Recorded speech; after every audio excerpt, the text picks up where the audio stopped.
तेल अवीव के पास ईरान की मिसाइलें गिरी हैं। यहाँ के रमदान में कुछ लोगों के मरने की भी खबर है। हमारे संवाददाता उस जगह पहुंचे जहां ये हमला हुआ।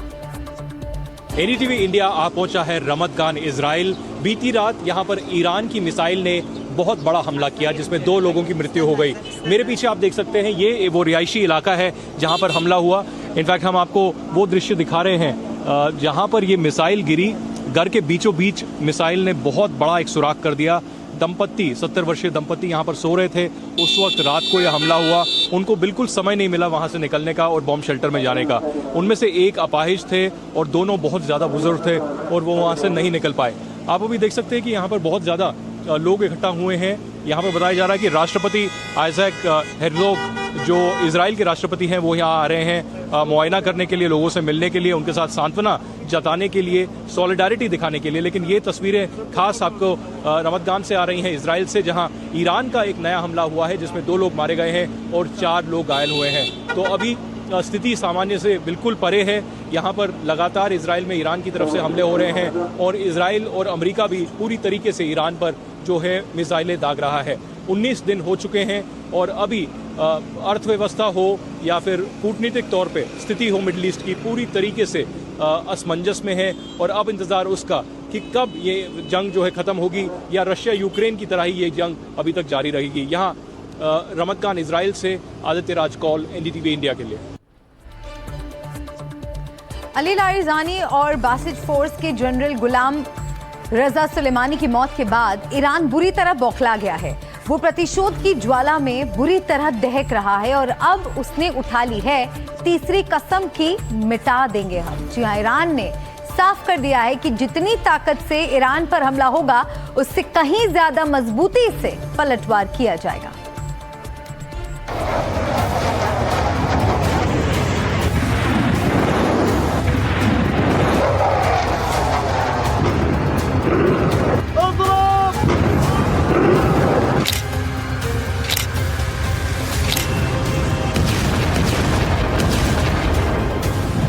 ये वो तस्वीर है जो ईरान के लिए बहुत बड़ा झटका है। परसों तक जो शख्स ईरान की तरफ से अमेरिका और इजराइल के लिए सबसे बड़ी मुसीबत बना हुआ था, वो अब कॉफिन के अंदर, और साथ में अली लारिजानी का बेटा मुर्तजा लारिजानी। इसके अलावा इजराइल और अमेरिका के हमले में बासिज बल के प्रमुख जनरल गुलाम रजा सुलेमानी भी मारे जा चुके हैं। पहले इजराइल ने इनके मारे जाने का दावा किया। Past 24 hours, we knocked out 2 of the terrorist chieftains, the top terrorist chieftains of this tyranny. Our aircraft are hitting the terror operatives on the ground, in the crossroads, in the city squares. उसके बाद देर शाम Iran के supreme national security council ने भी इन सभी की मौत की पुष्टि करते हुए अमेरिका और इजराइल को नसीहत की कड़ी घुट्टी पिला दी। ईरान की विदेश मंत्री अब्बास अराक्ची ने साफ कर दिया कि ईरान के राजनीतिक तंत्र और व्यवस्था को भेद पाना किसी के लिए भी आसान नहीं है। The Islamic Republic of Iran has a strong political structure with established political, economic, and social institutions. The presence or absence of a single individual does not affect this structure. Of course, individuals are influential and each person plays their role, some better, some worse, some less. But what matters is that the political system in Iran is a very solid structure.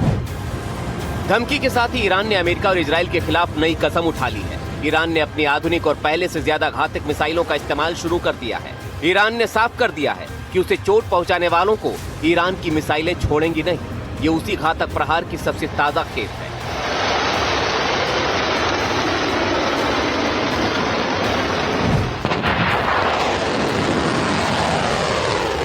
Iran ने चेतावनी दी है कि अब वो अपने दुश्मनों के खिलाफ हज कासम मिसाइल का इस्तेमाल कर रहा है। सवाल ये उठता है कि आखिर ये हज कासम को लेकर ईरान डराने और धमकाने की कोशिश क्यों कर रहा है? तो इसे समझना चाहिए। हज कासम मिसाइल को 2020 में मारे गए कमांडर कासिम सुलेमानी के नाम पर बनाया गया है।